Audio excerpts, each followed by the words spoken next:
అలాగే ఆంధ్రప్రదేశ్కి సంబంధించి నేను కోరుకుంటుంది అకౌంటబిలిటీ, జవాబుదారీతనం.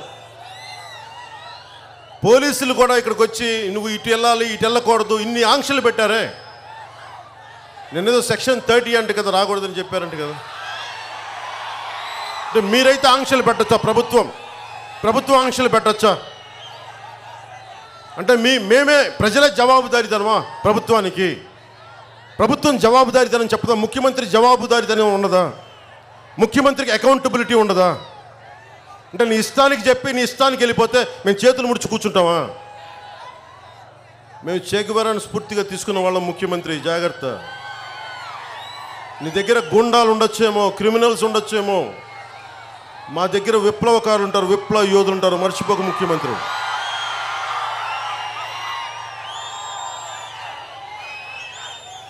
అకౌంటబిలిటీ అన్న పదం వాడటానికి నేను ఎవరిని ఉట్టిన ఒక మాట అన్న ఆలోచించే మాట్లాడతాను.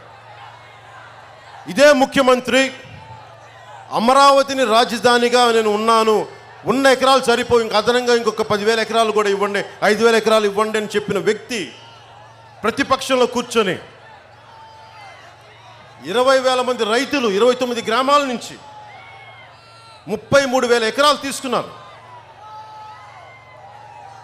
ఆ రోజున తీసుకున్నప్పుడు మొట్టమొదటి నేను చెప్పా, చిన్నగా ప్రారంభించి పెద్దగా చేయండి రాజధాని, అది నేను చెప్పాను.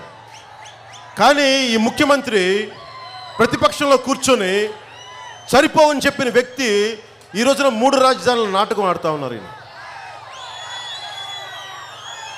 షణ్ముఖ వ్యూహంలో, జనసేన షణ్ముఖ వ్యూహంలో అమరావతి రాజధానిగా ఉంటుంది, అమరావతిలోనే ఆంధ్రప్రదేశ్ రాజధాని ఉంటుంది.